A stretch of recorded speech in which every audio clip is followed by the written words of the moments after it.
Senador Randolph Rodrigues. Temos ainda um orador inscrito, vamos encerrar o encaminhamento de votação e iniciar a votação.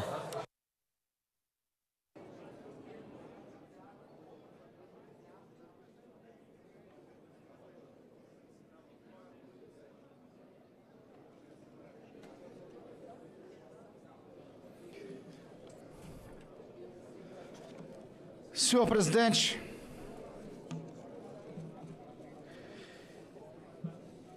considero essencial um debate prévio, uma reflexão de todas as colegas e os colegas senadores antes da votação desse segundo turno desta reforma da Previdência. Dados recentes apontam um aprofundamento dramático da desigualdade no Brasil. Um aprofundamento que nos lega à condição vexatória de hoje o Brasil ser o país mais desigual do mundo entre as nações democráticas. Nós tivemos, entre os anos de 2015 e 2018, o aprofundamento à distância, a concentração da riqueza ainda mais nas mãos de uns poucos, e a redução dessa riqueza das mãos dos mais pobres.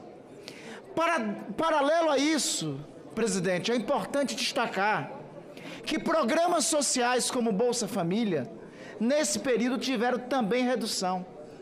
Em 2012, 15,9% das famílias brasileiras recebiam programas sociais como este. Em 2018, são 13,7% das populações das famílias brasileiras. Alguns argumentam o seguinte: não, a Bolsa Família, programas sociais tais quais como, deve ser somente tem que ter uma porta de saída, deve ser somente a porta de entrada.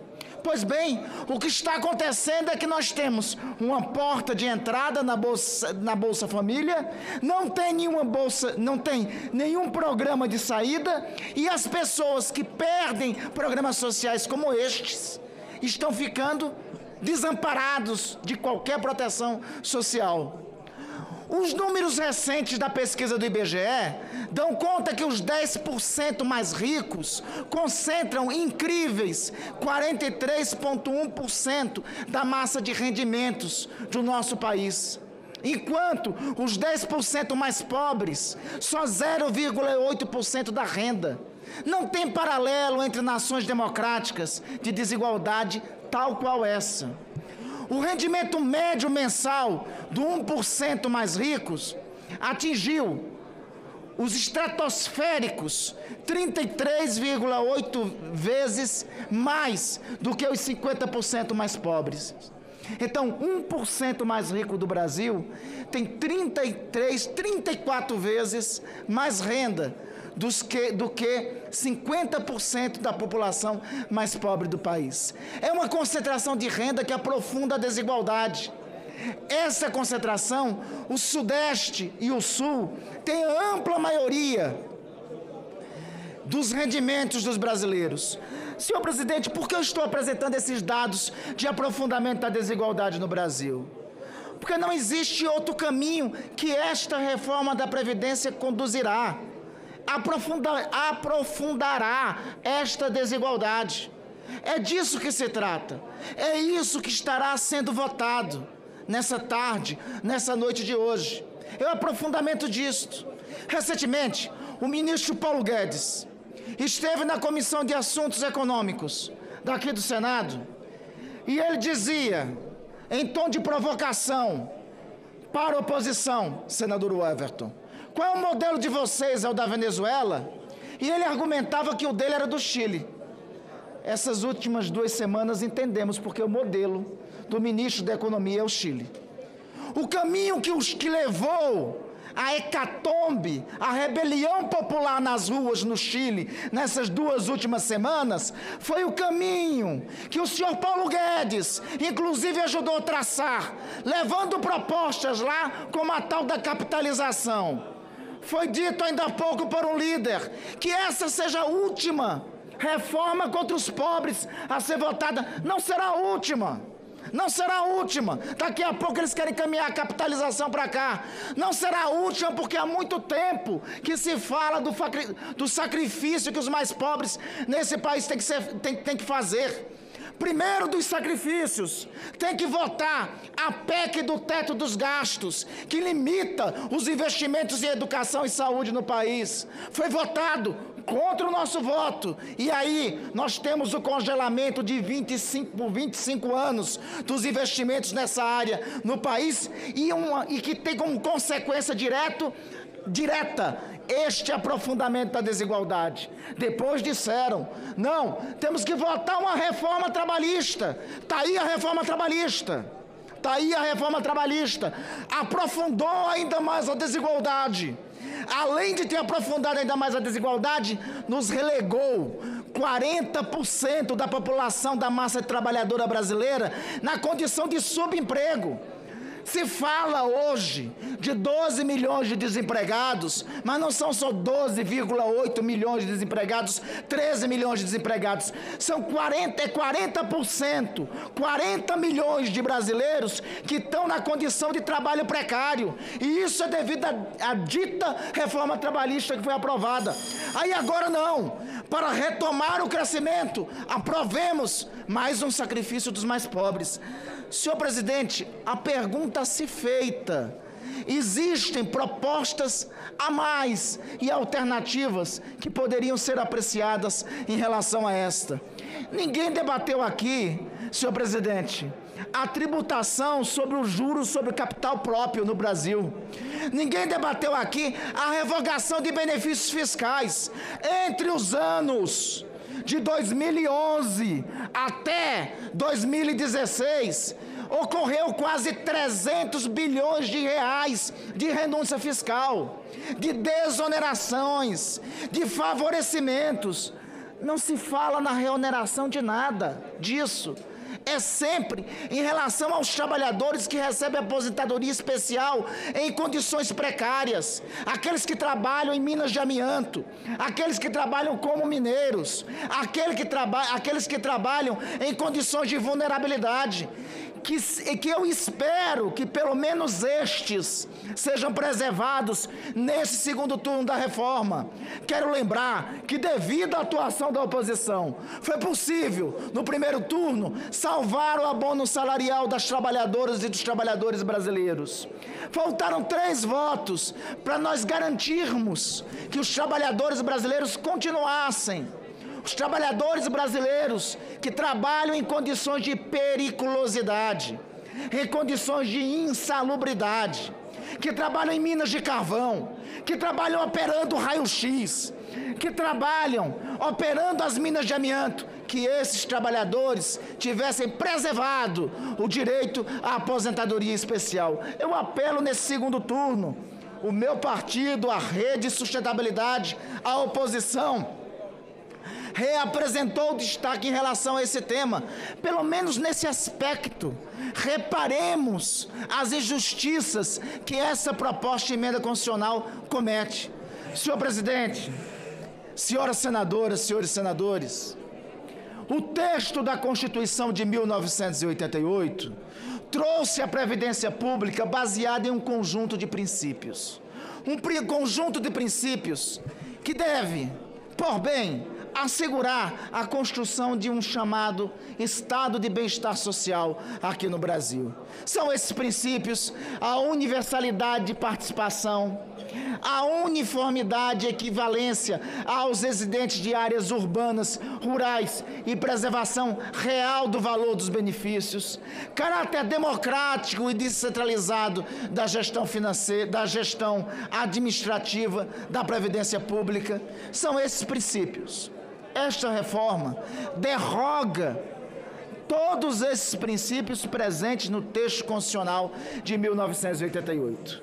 Não esqueçamos, essa reforma está sendo idealizada por alguém que se orgulha, o atual ministro da Economia, o senhor Paulo Guedes, que se orgulha de ter sido formado no Chile de Pinochet. no Chile de Pinochet. O Chile de Pinochet que está desmilinguindo. Nós da oposição queremos dizer em alto bom som aqui, não é o modelo da Venezuela que nós queremos, que condenamos, que é autoritário, que leva à bancarrota. Não é nenhum desses outros modelos, mas também não é o modelo chileno de concentração de renda. Não é o modelo que está levando os mineiros do Chile às ruas de Santiago. Não é o modelo que levou as universidades e ao fim do ensino público gratuito lá no Chile. Não é o modelo que está levando milhares, milhões daquele país andino, próspero, então, até algum tempo, as rebeliões populares que estamos assistindo. E acreditem, votando esse texto de reforma previdenciária, ampliando a desigualdade nesse país, aprofundando essa condição dramática que está esboçada nos números do IBGE deste ano, nós estaremos indo nesse caminho, no caminho da convulsão social. Aqueles ligados ao capital, que acham que vão ganhar com isso, aguardem, porque o clima de instabilidade social não é bom para nenhuma nação, não é bom para nenhuma democracia. E quanto mais retiramos dos mais pobres, mais instabilidade social nós criamos, nós estabelecemos. É claro, nós reconhecemos que existem déficits, que existe um déficit das contas públicas, e é preciso fazer um reparo em relação a isso. Mas por que somente dos que menos têm? Por que somente daqueles que já possuem tão pouco? Porque nunca, em momento nenhum, dos juros sobre o lucro líquido. Porque nunca, em momento nenhum, em relação ao capital financeiro especulativo. Pelo amor de Deus, nós temos no Brasil 5 bancos públicos, 5 bancos, 2 são públicos, 3 são privados. A cada mês, e nos últimos 15, 20 anos, eles só têm ganhado. No vizinho, eu não estou falando de nenhum país com economia planificada. Aqui mesmo na América, nos Estados Unidos, modelo de economia de mercado tem 5.000 bancos privados. 5.000 bancos privados concorrendo entre si. Nós temos a concentração em torno do capital financeiro aqui e sempre nós estamos criando vantagens para o capital financeiro. Aliás, aprovando a reforma como está, é mais uma vantagem para eles que estamos destinando. Não somos irresponsáveis em não admitir a existência de déficit.